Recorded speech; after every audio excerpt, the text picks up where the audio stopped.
Hello students, आज हम लोग 24 फरवरी का जो सेकेंड शिफ्ट का जेई मेन का एग्ज़ाम हुआ है उसका एक्चुअल पेपर और उसका सॉल्यूशन डिस्कस कर रहे हैं। इसमें जितने भी आंसर्स होंगे वो सारे ही आंसर्स एनटीए के द्वारा दिए गए आंसर्स हैं और हम लोगों ने भी जो आंसर रिलायबल इंस्टीट्यूट ने इसमें आंसर दिए थे वो सारे आंसर इसमें मैच कर रहे हैं। तो स्टार्ट करते हैं। सबसे पहले जो मल्टीपल चॉइस क्वेश्चंस हैं जिनमें सिंगल आंसर करेक्ट है, तो ये क्वेश्चन आप देख रहे हैं कि क्वेश्चन नंबर 2 से स्टार्ट है, लेकिन क्वेश्चन नंबर 1 भी था और 1 से लेकर 20 तक सारे एमसीक्यू होंगे और 21 से लेकर 30 तक न्यूमेरिकल आंसर क्वेश्चंस होंगे। तो इसमें नंबरिंग इस तरह से है कि ये क्वेश्चन नंबर 2 मैं इसलिए यहाँ लिख रहा हूँ क्योंकि ये क्वेश्चन फिजिकल केमिस्ट्री और इनऑर्गेनिक केमिस्ट्री से रिलेटेड है जो मैं यहाँ डिस्कस करूँगा। बाकी जो नंबर ऑफ क्वेश्चंस हैं वो ऑर्गेनिक की फैकल्टी डिस्कस करेंगे। क्वेश्चन नंबर 2 स्टार्ट कर रहे हैं बेटा। 1 ऑर्गेनिक केमिस्ट्री का है जैसा कि मैंने आपको पहले बताया। 2 ये क्वेश्चन सरफेस केमिस्ट्री के चैप्टर का है, फिजिकल केमिस्ट्री का। Most suitable salt which can be use for efficient clotting of blood will be coagulation, clotting of blood, coagulation of blood. तो अगर हमें ब्लड का कोगुलेशन करवाना है तो फर्स्ट ऑफ ऑल हमें देखना पड़ेगा कि ब्लड किस टाइप का कोलॉइड है। Blood is a negatively charged colloid. Okay, blood negatively charged colloid है तो उसके कोगुलेशन के लिए अपने को कौन से आयंस देखने हैं? अपने को बेटा आयंस देखने हैं cations. And according to Hardy Schulze rule, as the cationic charge increase coagulation power increase. तो कोगुलेशन पावर ध्यान से देखिए, यहां जो चार्ज है वो है Na+, Fe+2, कैटायन का चार्ज मैग्नीशियम +2 और आयरन +3। तो फॉर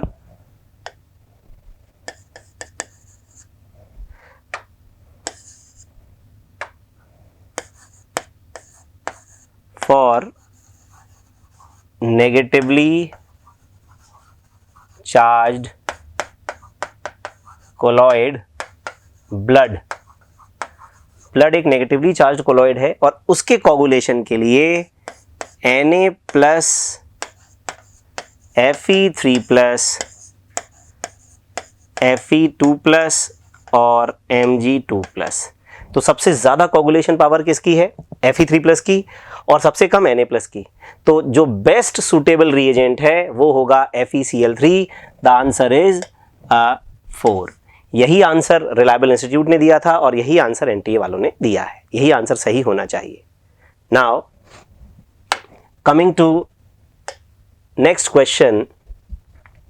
नेक्स्ट क्वेश्चन बेटा एटॉमिक स्ट्रक्चर के चैप्टर का है। एटॉमिक स्ट्रक्चर में बोर मॉडल सभी लोग पढ़ते हैं। According to Bohr's atomic theory, लिखा भी है इसने साफ साफ, बोर्स एटॉमिक थ्योरी सारे नोन टर्म्स हैं। Kinetic energy of electron Z²/n², product of velocity of electron in principal quantum number. तो देखो मैं आपको बताऊं एक एक करके।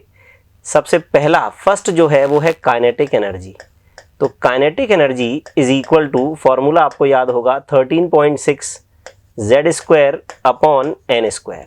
सो kinetic energy is proportional to Z²/n²। Answer सही है। Now B, the product of velocity of electron. तो जो बी वाला ऑप्शन है वो है velocity of electron and principal quantum number. Velocity of electron in where? Velocity of electron in circular orbit according to bore.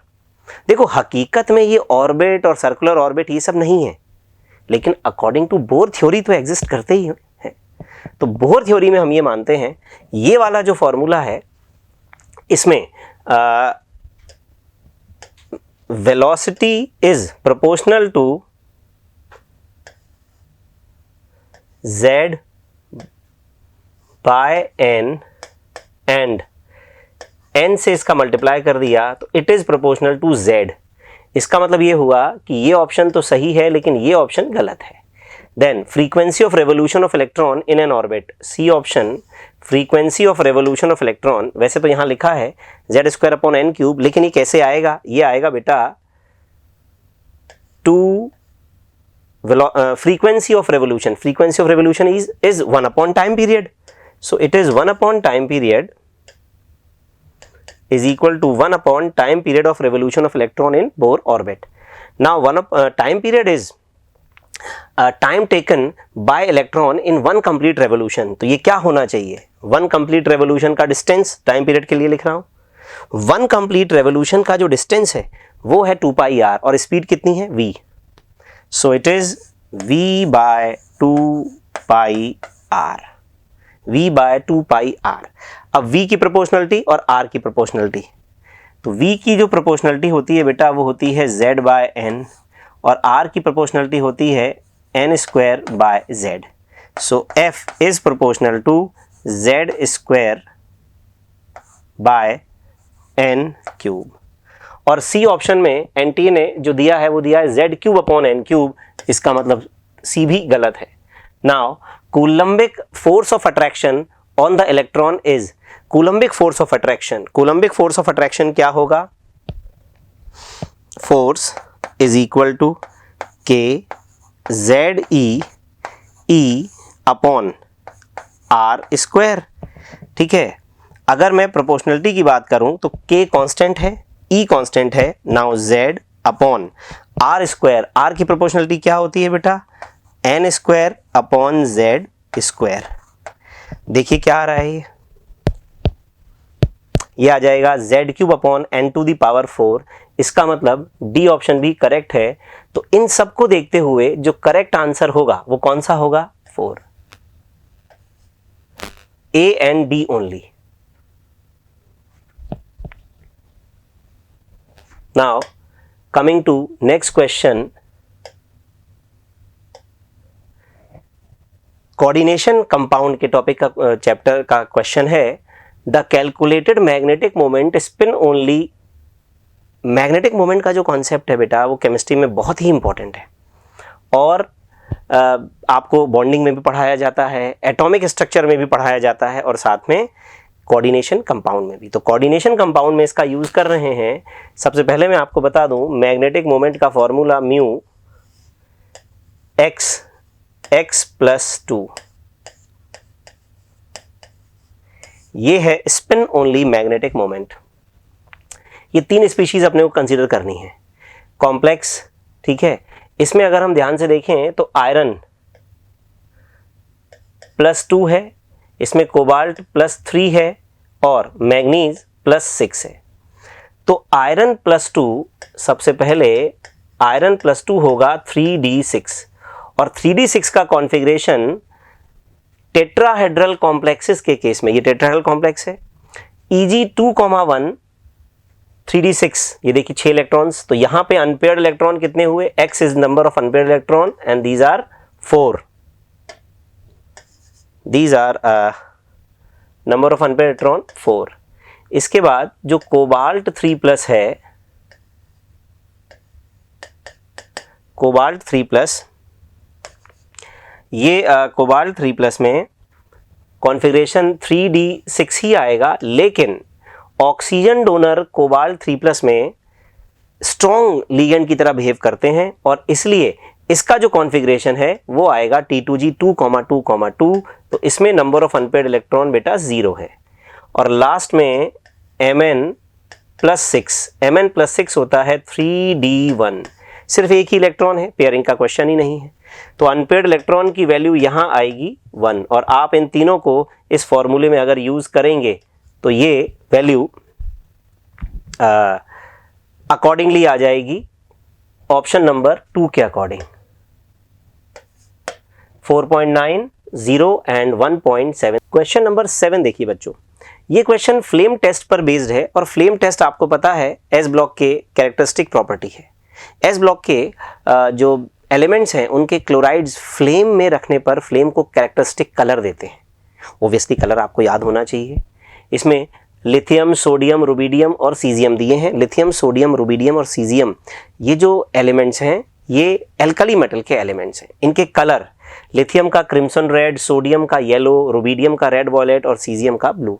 Okay, now यहां हम इनको कैसे देखेंगे? क्वेश्चन को कॉम्प्लिकेटेड बनाने के लिए इन्होंने वेवलेंथ दी है और आप ये बात जानते हैं कि विबग्योर में वॉयलेट से लेकर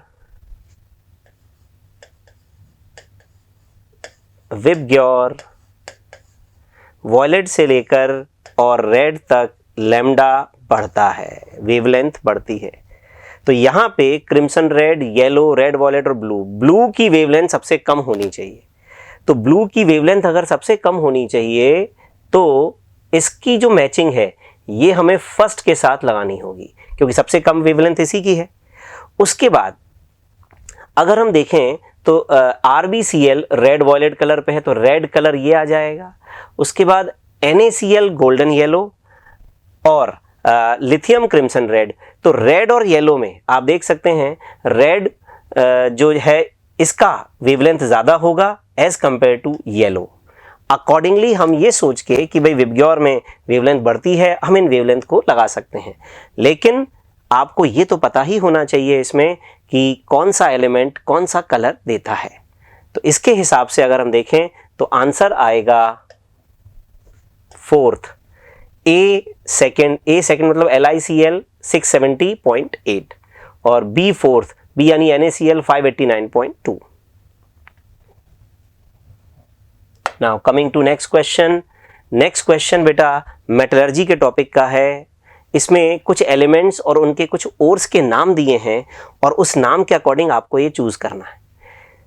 ओर मैं पहले आपको बता दूं, यहां देखिए लिखा हुआ है सिडराइट आयरन का ओर है, फॉर्मूला भी दिया हुआ है, ये रहा। उसके बाद कैलामाइन जिंक का ओर है, kaolinite aluminium silicate and malachite copper. तो आपको इनसे क्रॉस मैच कराना है। अगर आपको ये सारे ओर याद हैं, इनके फॉर्मूले पता है, तो आप इस क्वेश्चन को कर सकते हैं, और अगर ये याद नहीं है तो फिर क्वेश्चन नहीं हो पाएगा। आंसर फोर्थ है जो कि सीधे फैक्ट बेस्ड है। Now next question D block के टॉपिक का क्वेश्चन है, incorrect statement among the following. D block inorganic chemistry का टॉपिक है और उसी में कुछ पॉइंट्स हैं, इसके ऊपर बेस्ड ये क्वेश्चन है। इनकरेक्ट स्टेटमेंट पर ध्यान देना है। सबसे पहले तो आप ये समझ लें, कहीं गलती से करेक्ट ना लगा दें, बच्चे यूजुअली इसमें गलती कर देते हैं।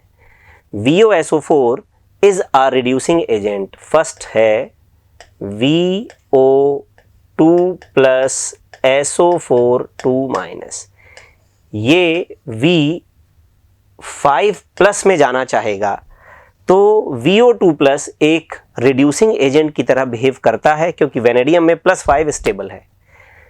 सेकेंड जो ऑप्शन है वो है Cr2O3, क्रोमियम का ऑक्साइड एम्फोटेरिक होता है, सभी को पता होता है और थ्योरी में लिखा भी है। इसके बाद RuO4। थर्ड ऑप्शन है RuO4 +8 oxidation number, +8 oxidation number is oxidizing agent, दूसरों को ऑक्सीडाइज करेगा। Red colour of ruby is due to the presence of cobalt 3+। देखिए ये ऑप्शन थोड़ा सा ट्रिकी है। Red colour of ruby is due to the presence of cobalt 3+। Cobalt 3+ की presence की वजह से रूबी कलर्ड तो होता है, लेकिन रूबी में एक्चुअली क्या है? NCERT में आर्टिकल में दिया हुआ है ये, Ruby is Al2O3 containing about 0.5 to 1% Cr3+। Okay, तो Al2O3 तो इसमें कहीं दिया ही नहीं ऑप्शन में, और जब नहीं दिया है तो यही ऑप्शन सबसे ज्यादा यहां गलत है।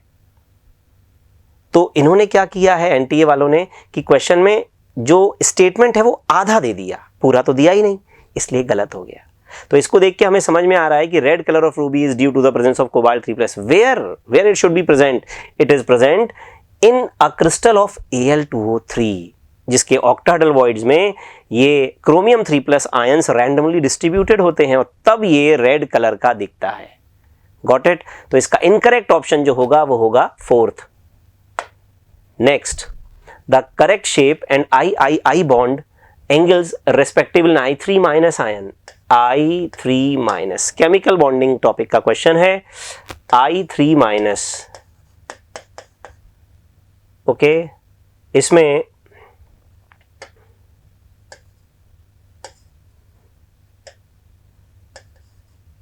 जो सेंटर वाला आयोडीन है बेटा, इस पे 3 लोन पेयर हैं, और जब इस पे 3 लोन पेयर हैं तो हाइब्रिडाइजेशन sp3d और ये तीनों लोन पेयर किस पोजीशन पे होंगे, इक्वेटोरियल या एक्सियल, ये होंगे इक्वेटोरियल पोजीशन पे। तो जो बचे हुए ये दोनों आयोडीन है ना बेटा, ये 1 और 2, ये दोनों एक्सियल पोजीशन पे हैं। और एक्सियल पोजीशन तो आपको पता ही है, एक्सियल पोजीशन लीनियर होती है।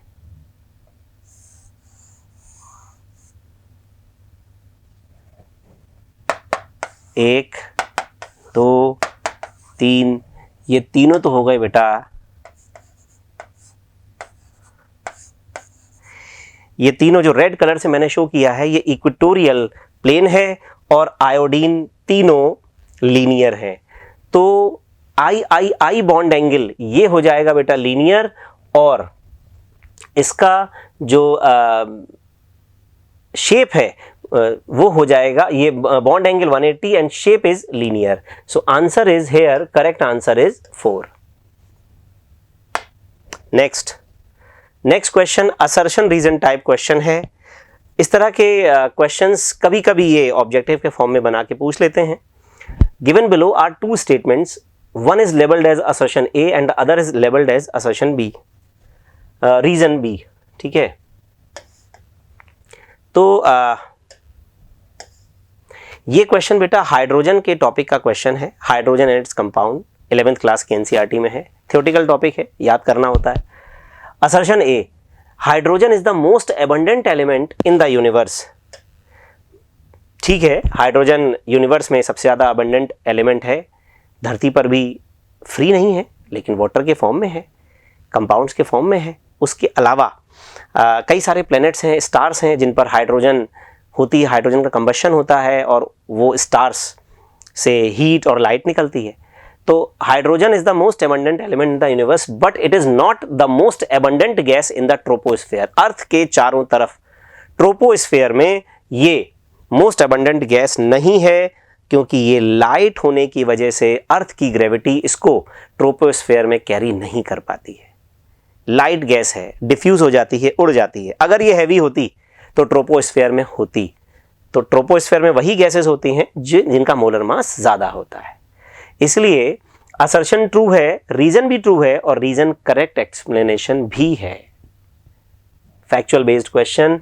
Next question 20, the correct set from the following in which both pairs are in correct order of melting point. Again chemical bonding, ionic bonding question, lattice energy concept है, simple. LIF और LICL, ध्यान से देखें, LIF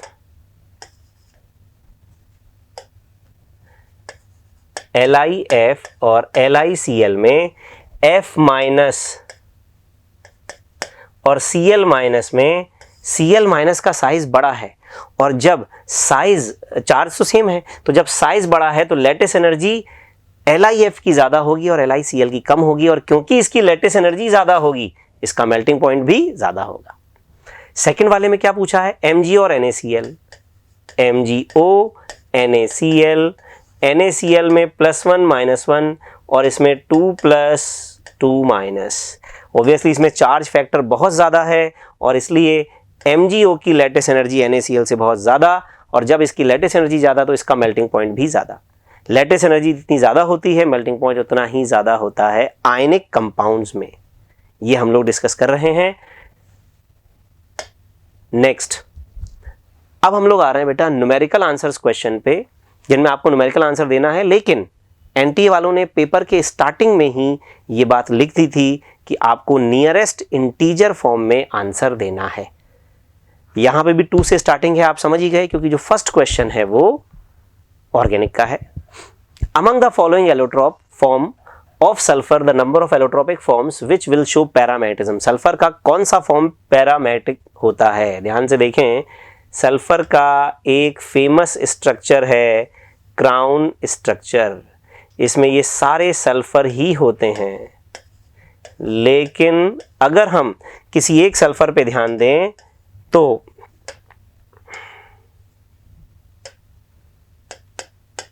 ये lone pair होते हैं बेटा इस पे। तो क्या कोई अनपेयर्ड इलेक्ट्रॉन है? नहीं है। तो ये दोनों ही फॉर्म जिनमें अनपेयर्ड इलेक्ट्रॉन नहीं होता है, ये पैरामेटिक कैसे हो सकते हैं? Now coming to S2 form, O2 आप जानते हैं, अगर O2 में MOT अप्लाई करें तो आपको पता है नंबर ऑफ अनपेयर्ड इलेक्ट्रॉन कितने होते हैं O2 में, 2। और S2 की वेपर भी जब बनेगी, S2 एक्चुअली वेपर फॉर्म में होता है 600 डिग्री सेल्सियस से ऊपर, तो जब ये वेपर फॉर्म में आएगा S2, तो इसमें भी कितने अनपेयर्ड इलेक्ट्रॉन होंगे, 2, और इसलिए ये भी क्या होगा, paramagnetic. In the similar O2, जैसा O2 गैस वैसा ही S2 गैस, ये गैस फॉर्म में है। तो इस सवाल का आंसर जो होगा वो होगा ओनली 1, क्योंकि 3 में से सिर्फ एक ही ऑप्शन में सल्फर पैरामैग्नेटिक बिहेवियर शो करता है। Next question, the formula of gaseous hydrocarbon. ये जो क्वेश्चन है, ये क्वेश्चन यूडियोमेट्री और गैस एनालिसिस से रिलेटेड है। हम लोग इसको गैसियस स्टेट के चैप्टर में पढ़ते हैं, कई जगह मोल कॉन्सेप्ट में भी पढ़ सकते हैं आप। वैसे है ये मोल कॉन्सेप्ट और स्टोइकियोमेट्री पर based. The formula of gaseous hydrocarbon which requires 6 times of its own volume of O2 for complete oxidation and produce 4 times its own volume of CO2 is CxHy, then the value of y is। Okay, देखिए question जो है वो simple है, लेकिन सबसे पहले इनको लिखना चाहिए कि ये रिएक्शन हम लोग कांस्टेंट प्रेशर और टेम्परेचर कंडीशन में करा रहे हैं, क्योंकि कांस्टेंट प्रेशर और टेम्परेचर कंडीशन में ही वॉल्यूम इज प्रोपोर्शनल टू मोल। जिस रेशियो में वॉल्यूम चेंज होगा उसी रेशियो में मोल चेंज होगा। ये लेकिन तभी हो सकता है जब प्रेशर और टेम्परेचर कांस्टेंट हो, लेकिन हो तो खैर अब हम ये मानना पड़ेगा, NTA के क्वेश्चन है इसलिए मानना पड़ेगा कि भाई प्रेशर टेम्परेचर कांस्टेंट है, तभी ये सवाल सॉल्व हो सकता है। नाउ CxHy x + y/4 ये एक बेसिक इक्वेशन है, बैलेंस्ड है। इसमें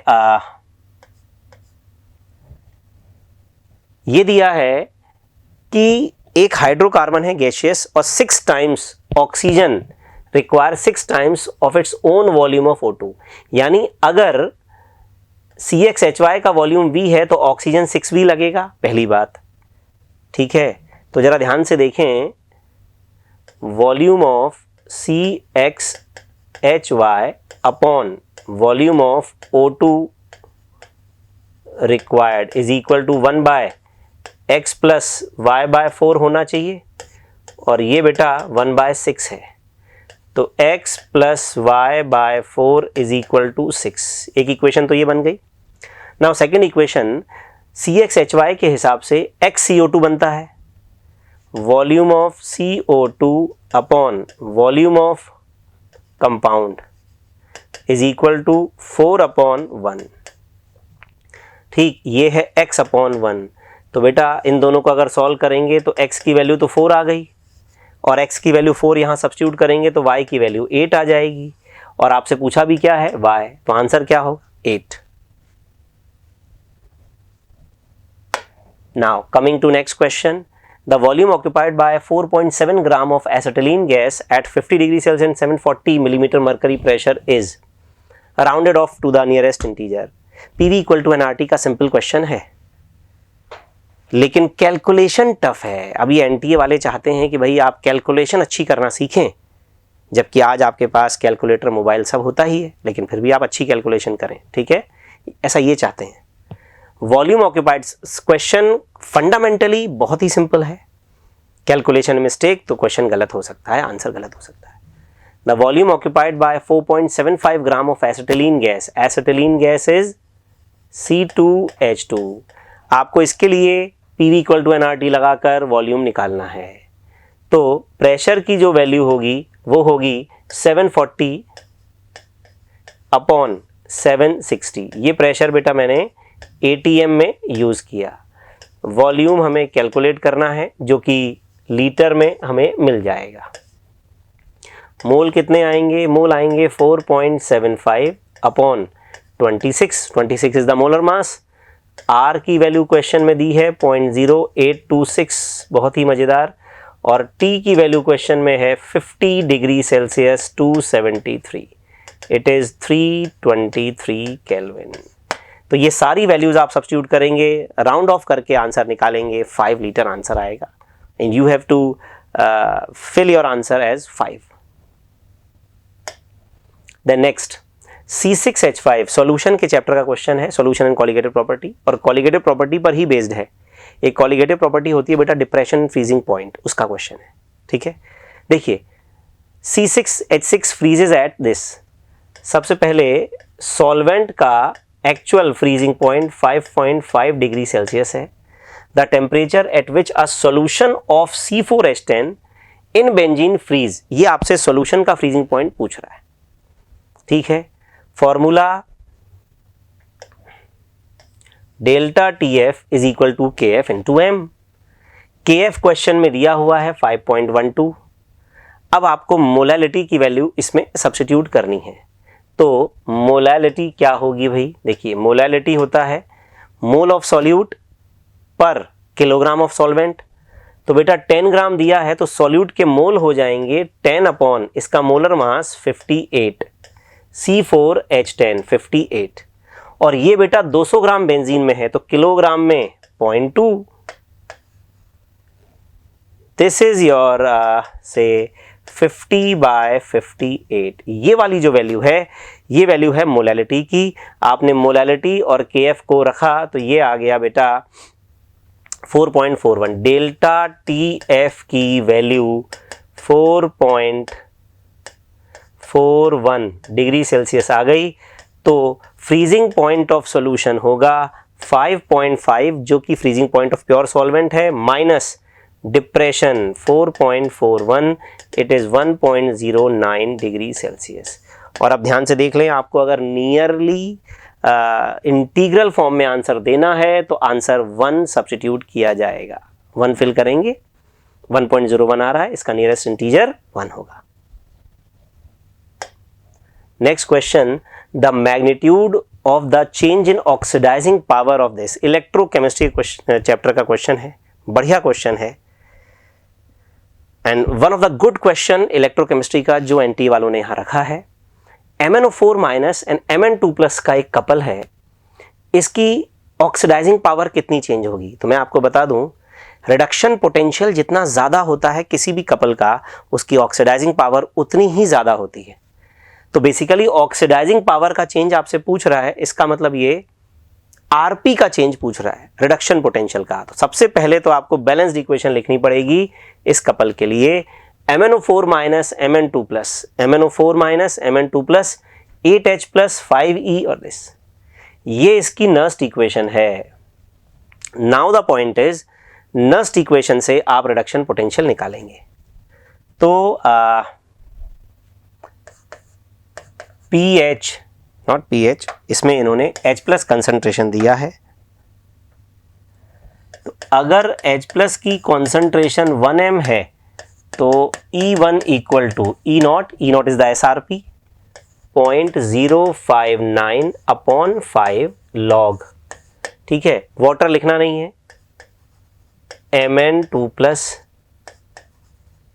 MnO4 minus 1 to the power 8 H plus की कंसंट्रेशन, ठीक है। जब H प्लस की concentration 10 raise to power minus 4m है तो बेटा E2 E0 minus 0.059 upon 5 log Mn2 plus upon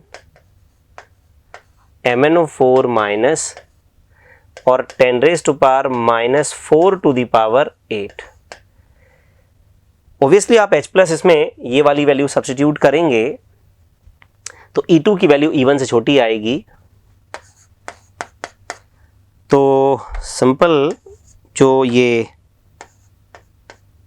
ठीक है, तो E1 माइनस E2 आपको करना पड़ेगा, क्योंकि E2 की वैल्यू E1 से छोटी है इसलिए ऑक्सीडाइजिंग पावर डिक्रीज हो रही है। कितनी डिक्रीज हो रही है, इसको अगर नॉर्मलाइज करेंगे तो ये वाली वैल्यू निकल के आएगी 0.3776, और अगर इसको आप कन्वर्ट करेंगे 10 रेज़ टू पावर माइनस 4 के ऑर्डर में जो कि यहाँ लिखा है, तो x की वैल्यू बेटा क्या सब्स्टिट्यूट करेंगे, 3776। अच्छा क्वेश्चन है। सबसे पहले आपको इसमें ये बैलेंस रिएक्शन लिखनी है, तो बैलेंस रिएक्शन में थोड़ी सी बैलेंसिंग करनी पड़ेगी, but half reaction only, half reaction की बैलेंसिंग करनी पड़ेगी। और हाफ रिएक्शन की बैलेंसिंग के बाद आपको नस्ट इक्वेशन लगानी पड़ेगी। तो बेसिकली पहले बैलेंसिंग, उसके बाद नस्ट इक्वेशन और फिर थोड़ी सी कैलकुलेशन का पार्ट है। इसमें ये जो दो वैल्यूज है ना बेटा, MnO4 और Mn2+, ये दोनों वैल्यूज बेसिकली, ये दोनों वैल्यूज में क्वेश्चन में बोला है कि ये दोनों ही कंडीशन में सेम रहती हैं। तो अगर ये दोनों ही कंडीशन में सेम रहती हैं तो जब आप सब्ट्रैक्ट करोगे तो ये कैंसिल हो जाएंगी, लॉग में है ना, इसलिए। And answer will be 3776। Now coming to next question, ionic equilibrium के टॉपिक का क्वेश्चन है। Solubility product of PbI2 is 8 × 10⁻⁹ the solubility of lead iodide in 0.1 molar solution of lead nitrate. Lead nitrate हमें lead ion देगा, ये strong electrolyte है, lead ion देगा, और PbI2 भी लेड आयन देगा। तो देखिए लेड नाइट्रेट क्योंकि स्ट्रॉन्ग इलेक्ट्रोलाइट है तो पूरा डिसॉल्व हो जाएगा, पूरा डिसोसिएट भी होगा, और ये 0.1 था तो अपने को 0.1 और 0.2 ये मिल जाएगा। Now PbI2 sparingly soluble salt, ये Pb2+ देगा और 2I- देगा। Let it solubility be S, तो ये S और ये 2S बनेगा। लेकिन टोटल जो लेड आयन है वो तो S + 0.1 है और S की वैल्यू 0.1 के आगे नेग्लिजिबल। Why negligible? क्योंकि स्ट्रॉन्ग इलेक्ट्रोलाइट आयंस ज्यादा देगा as compare to sparingly soluble salt. Sparingly soluble salt बहुत कम आयन देगा because it is less soluble. तो सॉल्यूशन में जो लेड आयन की कंसंट्रेशन होगी वो अप्रोक्सीमेटली 0.1 m और जो I- की कंसंट्रेशन होगी वो होगी 2S। तो KSP हम लोग यूज कर लेंगे 8 × 10⁻⁹ which is equal to 0.1 × 2S²। Basically it is lead ion and I- concentration square, lead ion into I- concentration square। तो बस अब इसको अगर हम सॉल्व करेंगे तो ये 8 × 10⁻⁹ है और ये हो गया 4 × 0.1 × S²। सो S² की वैल्यू 2 × 10⁻⁸। इसका रूट लेंगे तो S की वैल्यू आएगी √2 × 10⁻⁴ m। √2 की वैल्यू 1.41।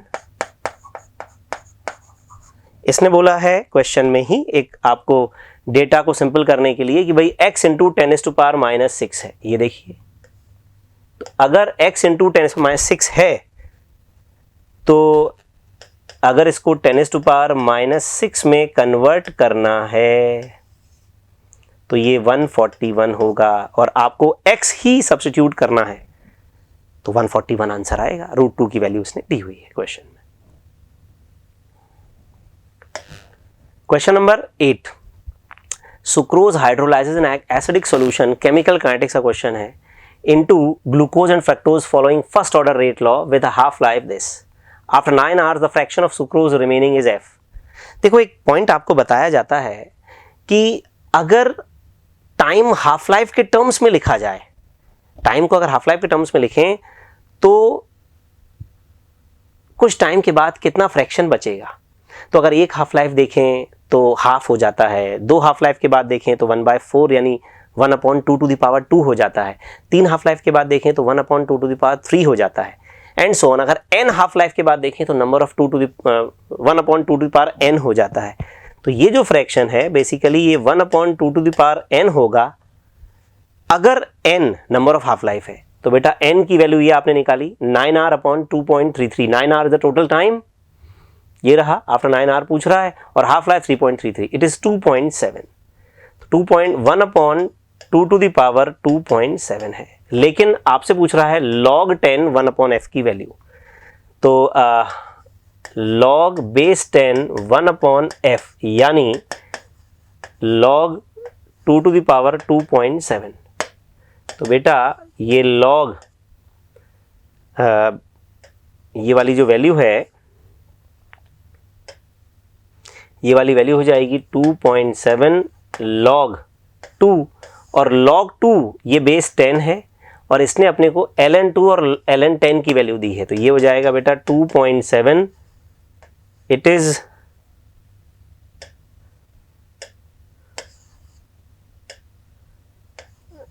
ln2 bye ln10। थोड़ा सा लॉग में हम लोगों ने बेस चेंज किया है, तो अगर इसको सॉल्व करेंगे, देखो इन सब की वैल्यूज आपको क्वेश्चन में दी हुई है। ये वैल्यू 81 इंटू 10⁻⁻2 आएगी, और जब ये 81 10⁻2 आएगी तो आपको क्या भरना है, ये वाला फिलिंग द ब्लैंक इंटू 10⁻2 में फिलिंग द ब्लैंक ही आपको फिल करना है। तो ये आ जाएगा बेटा 81, final answer. Next question, 1.86 gram of aniline completely react to form acetanilide. Aniline PHNH2 acetanilide, इतना सा यूज आप ये कह सकते हैं कि एक दो कंपाउंड हैं जिनका मोलर मास पता होना जरूरी था। क्वेश्चन मोल कॉन्सेप्ट पर फंडामेंटली बेस्ड है, बस ये कंपाउंड आपको पता होने चाहिए। तो इनका मोलर मास, सबसे पहले एनिलीन का मोलर मास 93 और एसिटानिलाइड का मोलर मास 135। एनिलीन से ही एसिटानिलाइड बनाया जाता है इंडस्ट्रियली भी, लेबोरेटरी में भी, ये कॉमन मेथड है। तो मोल कॉन्सेप्ट के हिसाब से अगर हम देखें कि हमें 1.86 ग्राम एनिलीन कंप्लीटली रिएक्ट, सबसे पहले हम देखें कि मोल ऑफ एनिलीन कितना दिया है, 1.86 अपॉन इसका मोलर मास है 93, ठीक है। तो ये बेटा 0.02 मोल है। और अगर हम एक इसमें स्टोइकियोमेट्री टाइप कॉन्सेप्ट यूज करें तो PHNH2 से पीएच, मैं यहां रिएक्शन लिखता हूं,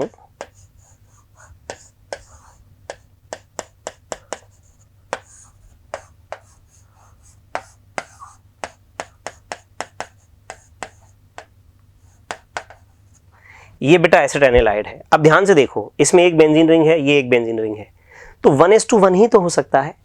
बाकी रिएजेंट्स लगेंगे, ये रिएजेंट्स लिख भी दिए हैं, लेकिन अगर हम बेंजीन रिंग पर ध्यान से देखें तो हम ये कह सकते हैं कि एक मोल से एक ही मोल बनेगा। तो अगर एनिलीन के मोल 0.02 लिए हैं तो थियोरेटिकल मोल ऑफ एसिटानिलाइड 0.02 ही बनेंगे। अब आप कहेंगे कि ये सर ये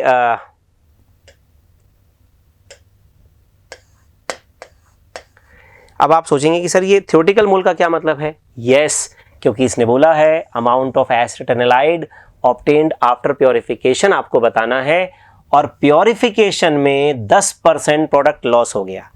तो ये मोल बनेंगे, लेकिन इससे आंसर नहीं आएगा, इसको प्योर किया जाएगा। अब पहले मोल को प्योर कर लेते हैं। Mole of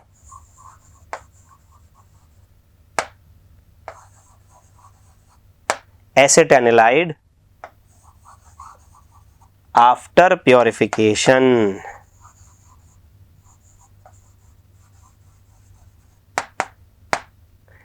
after purification is 90% of 0.02। तो ये कितना हो गया बेटा, ये हो गया 0.018। तो 0.02 मोल बनने चाहिए, लेकिन जब प्योर वगैरह हमने किया तो प्योरिफिकेशन के प्रोसेस में एक खत्म हो गया, तो 0.08 मोल फाइनली बचे। और जब हमें इसका मास निकालना है तो मोलर मास यानी 138 से मल्टीप्लाई करेंगे। 138 से मल्टीप्लाई करने पर फाइनली ये आ जाएगा, 135 से मल्टीप्लाई करने पर फाइनली ये आ जाएगा 2.43 ग्राम। तो मोल रिलेशनशिप हमने मोल कॉन्सेप्ट से यूज किया, वो करना ही था। बस ऑर्गेनिक के हिसाब से हमें इन कंपाउंड्स के मोलर मास पता होने चाहिए, और वो तभी पता होंगे। अब देखो, मोलर मास सारे याद तो कर नहीं सकते, तो पता बेटा तभी होंगे जब आप ये जानते हैं कि इनका फॉर्मूला क्या है।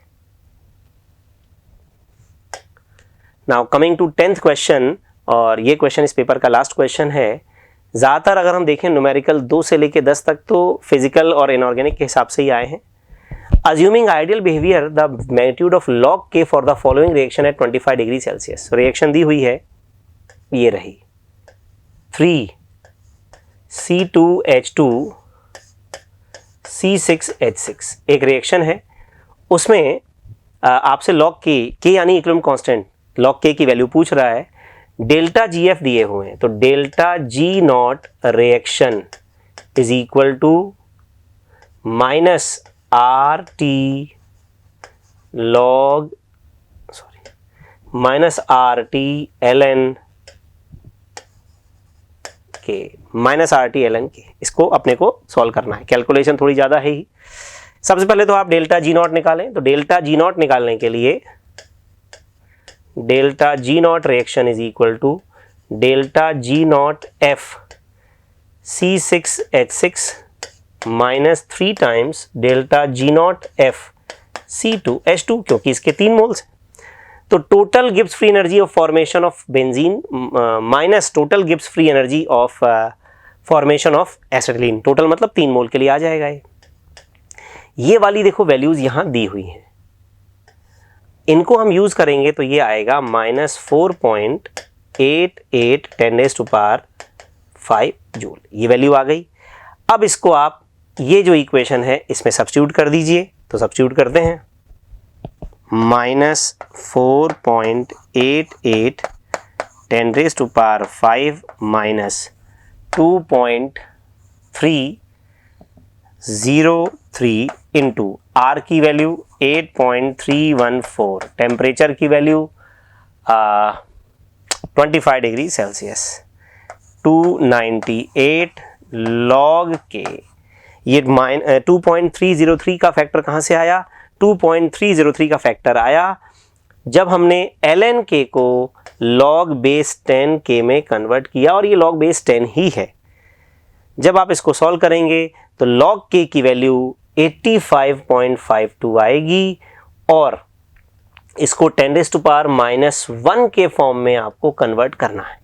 10⁻1 के फॉर्म में कन्वर्ट करेंगे तो 855.2, अब ज़रा इसका नियरेस्ट इंटीजर देखिए 855, और वही आंसर है। तो कैलकुलेशन थोड़ी सी है, लेकिन ये क्वेश्चन थर्मोडायनेमिक्स के टॉपिक का क्वेश्चन है और बढ़िया क्वेश्चन है।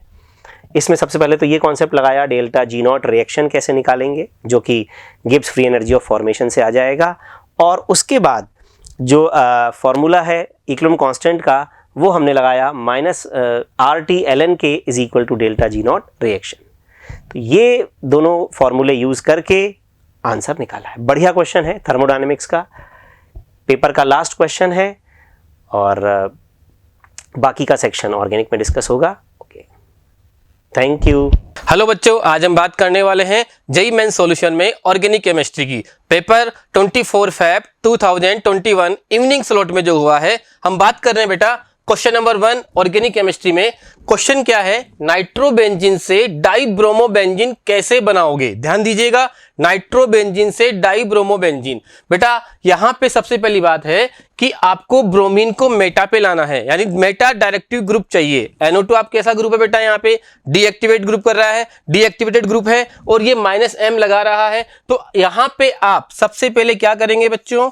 NO2 पे Br2Fe से आपको Br+ मिल गया, और ये Br+ कहां आ जाएगा?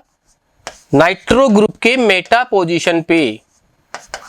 आपको इसको अब Br बनाना है। कैसे बनाएंगे? इसमें से ऑप्शन आप देखिए, SnHCl ले लीजिए।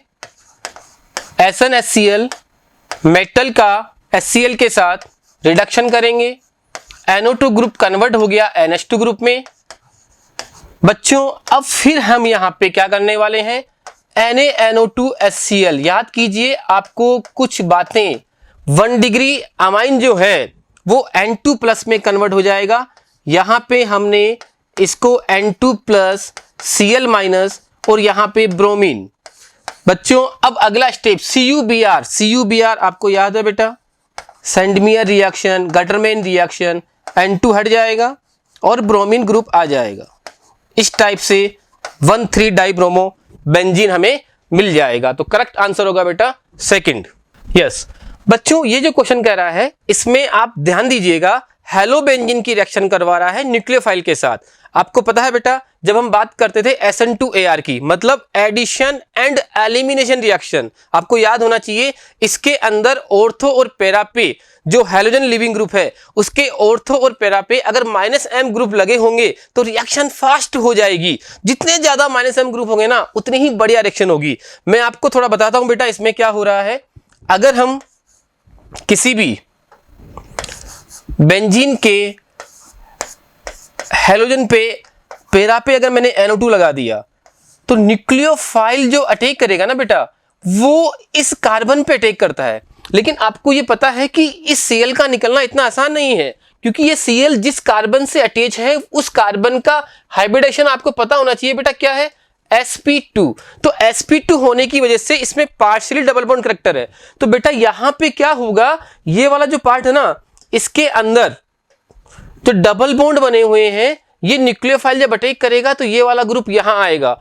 जब ये वाला बॉन्ड यहां आएगा तो इस पे चार्ज माइनस आएगा, फिर ये माइनस यहां भी आएगा, ये माइनस यहां भी आएगा, और ये माइनस रेजोनेंस करके NO2 के साथ भी रेजोनेंस कर लेगा। मतलब इस माइनस को ऑर्थो और पैरा पे जितनी ज्यादा स्टेबिलिटी मिलेगी उतना ही रिएक्शन फास्ट हो जाएगा। तो ओवरऑल आप देखिए फोर्थ ऑप्शन में, इसके जो फोर्थ कंपाउंड में 3 जगह NO2 लगे हुए हैं ऑर्थो पैरा पे, तो ये रिएक्शन बड़ा फास्टली कर देगा न्यूक्लियोफाइल के साथ। उसके बाद 3rd नंबर वाला, उसके बाद 2nd नंबर वाला, उसके बाद 1st नंबर वाला। तो ओवरऑल जो ऑर्डर आएगा SN2AR का, इसमें बेटा ध्यान देने वाली बात है कि इसको हम एडिशन एलिमिनेशन रिएक्शन भी बोलते हैं। एडिशन एलिमिनेशन रिएक्शन क्यों बोलते हैं बेटा यहाँ पे, क्योंकि यहाँ पे पहले न्यूक्लियोफाइल एड कर रहा है और बाद में सेकंड स्टेप में हैलोजन बाहर निकल रहा है। तो यहां पे जो ऑर्डर आ रहा है बेटा वो आप लिख सकते हैं, और इसका आंसर दिया हुआ है 4th में 4 3 2 1। बच्चों हम बात करते हैं नेक्स्ट क्वेश्चन की। मैच द कॉलम, बहुत ही शानदार 2-3 रिएक्शन को मिक्स किया गया है इस बार जेईई मेंस ने। पहला क्वेश्चन, एसिड हैलाइड से एल्डिहाइड बनाना है। आप रिएजेंट 2 देखिए, इसमें क्या दिख रहा है आपको, H2PDBaSO4, मतलब पॉइजनस कैटलिस्ट। अगर आप H2PD के साथ पॉइजनस कैटलिस्ट यूज करेंगे तो एसिड हैलाइड को आप एल्डिहाइड पे रोक देंगे। एसिड हैलाइड को एल्डिहाइड पे रोकने के लिए आपको रोजनमुंड रिडक्शन का यूज करना होगा। और दूसरी बात, इसको हम बोल सकते हैं बेटा H2PDBaSO4, ये पॉइजनस कैटलिस्ट है। अगर केवल H2PD होता तो RCH2OH बन जाता। सेकंड, RCH2COO से कार्बोक्सिलिक एसिड के अल्फा कार्बन पे आपने Cl लगाया है, और ये रिएक्शन कौन सी है, हेल-वोलार्ड-जेलेंस्की रिएक्शन। हम उसको बोलते हैं बेटा HVZ रिएक्शन। और HVZ रिएक्शन में अगर आप इस रिएक्शन की बात करेंगे तो इसको हम बोलेंगे HVZ रिएक्शन।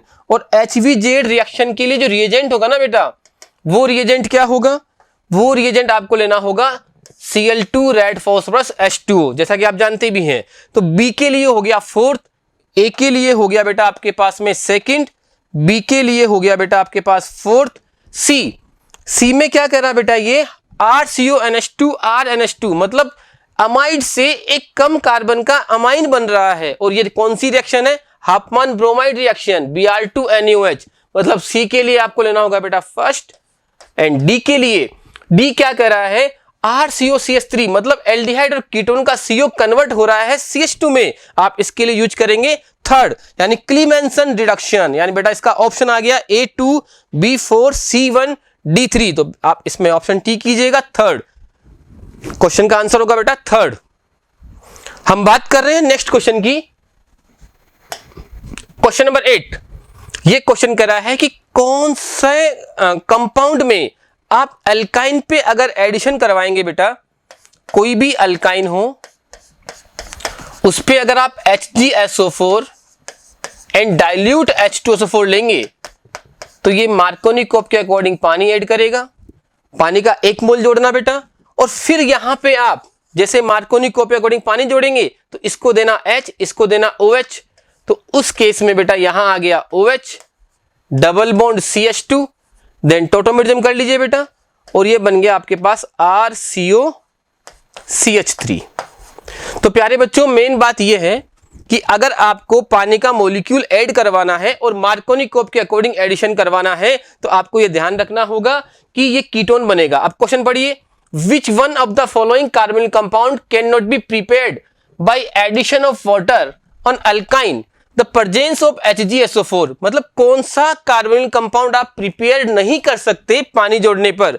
बच्चों केवल एक ही केस में एल्डिहाइड बन सकता है, अगर वो एसिटिलीन होगा तो HgSO4 के साथ, बाकी सब में क्या बनेगा, कीटोन ही बनेगा मार्कोनी-कोप एडिशन से। केवल इसी में ही जो पानी जोड़ेंगे तो वो एल्डिहाइड बनेगा। तो अगर मैं 2 कार्बन के अल्काइन पे एल्डिहाइड बनता है, 2 कार्बन के अल्काइन से अगर ज्यादा कार्बन का अल्काइन होगा ना बेटा तो प्रोडक्ट हमेशा कीटोन ही बनेगा।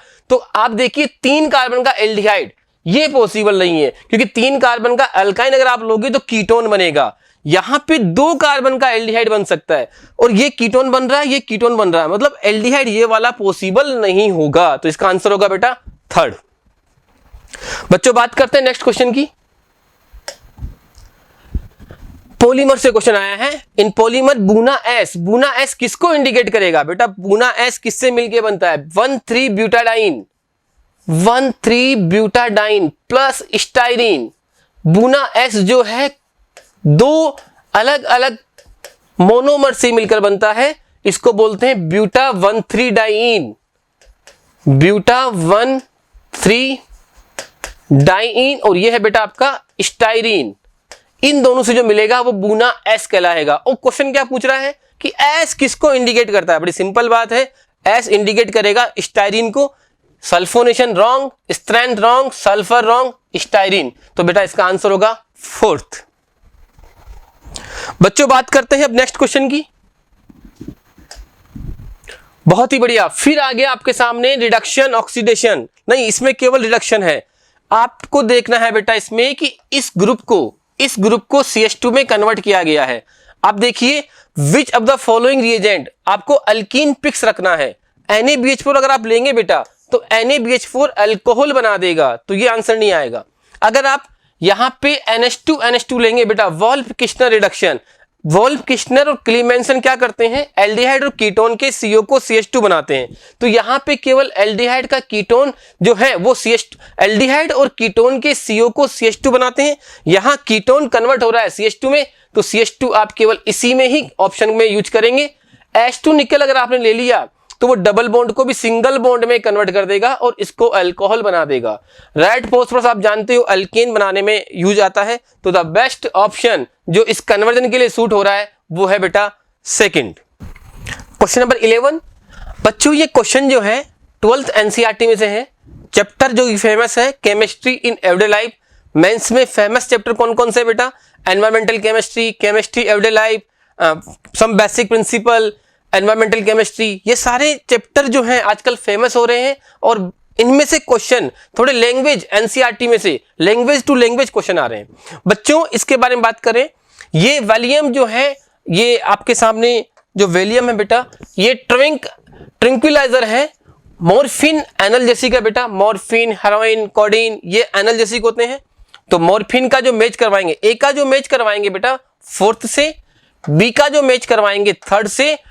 नॉरिथ्रोड्रोन जो है बेटा ये एंटी फर्टिलिटी ड्रग है, सी का जो मैच करवाएंगे 1st से। और विटामिन B12 आप जानते हैं, vitamin B1, vitamin B2, vitamin B1, vitamin C, इन सब के बारे में बात कर चुके हैं हम लोग क्लास के अंदर। तो विटामिन B12 जो है बेटा वो मैच करेगा आपका 2nd से।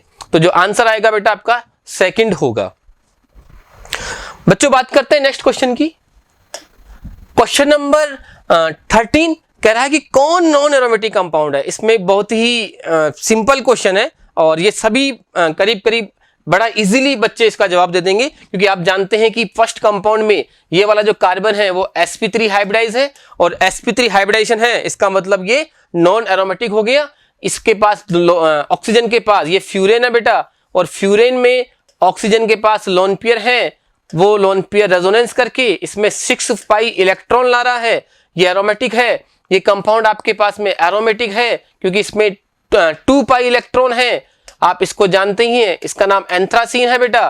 और एंथ्रासीन एरोमेटिक होता ही है, तो आपके सामने जो कंपाउंड आ रहा है कौन सा नॉन एरोमेटिक है, आंसर देंगे आप फर्स्ट। बात करते हैं बच्चों नेक्स्ट क्वेश्चन की। एनवायरमेंटल केमिस्ट्री, अभी भी थोड़ी देर पहले बात ही की थी अपन ने, फेमस चैप्टर है कि बीओडी की value, the value of parameter biochemical oxygen demand is important for survival aquatic life.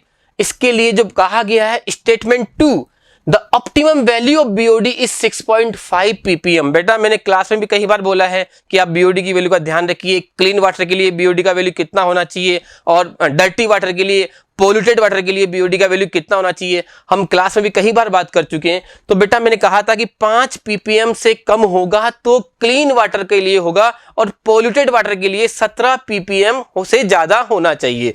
तो बेटा यहां पे ये बोल रहा है कि optimum value of BOD is 6.5। ये वाली बात गलत हो गई, क्योंकि ऑप्टिमम वैल्यू जो होगा वो बीओडी का जो वैल्यू होगा वो होगा बेटा 5 ppm। तो इसका आंसर होगा statement 1 true and statement 2 false. Answer होगा बेटा थर्ड।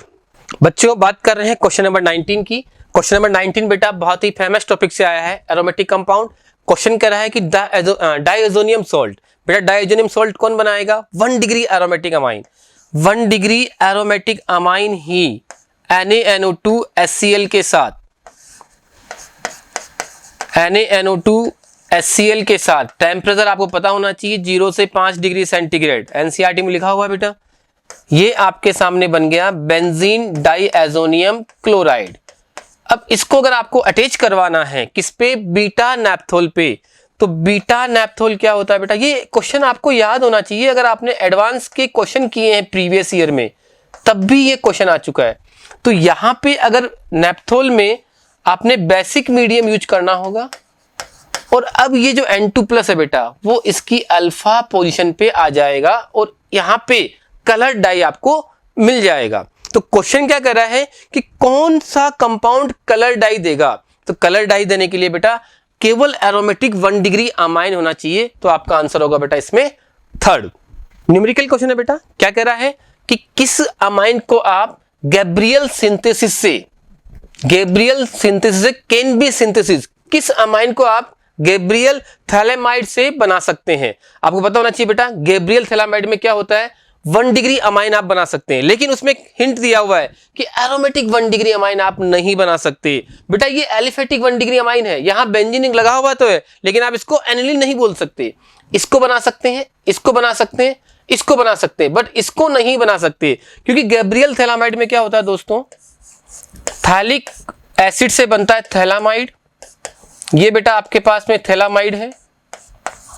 इसकी रिएक्शन अगर आप बेसिक मीडियम में KOH के साथ करवा रहे हैं तो ये एसिड बेस रिएक्शन कर रहा है, सोल्ट बन गया बेटा।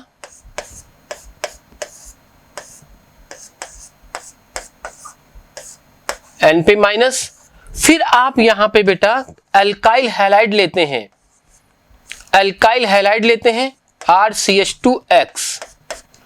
यहां पे रिएक्शन SN2 होती है बेटा, ये SN2 रिएक्शन है। तो यहां पे आप बोलते हैं कि इस रिएक्शन में आप बोलते हैं कि यहां पे ऐसी कोई रिएजेंट नहीं ले सकते अपन जिसमें रिएक्शन में दिक्कत आए, SN2 में दिक्कत आए। तो बेटा हम यहां पे एरोमेटिक हैलाइड नहीं ले सकते, यानी PHX नहीं ले सकते। अगर ये लोगे तो यहां ये रिएक्शन नहीं होगी पार्शियल डबल बॉन्ड की वजह से। तो केवल हम इसका यूज नहीं कर सकते, हम इसका यूज कर लेंगे। तो यहां पे जब SN2 होगा बेटा, तो SN2 होने के बाद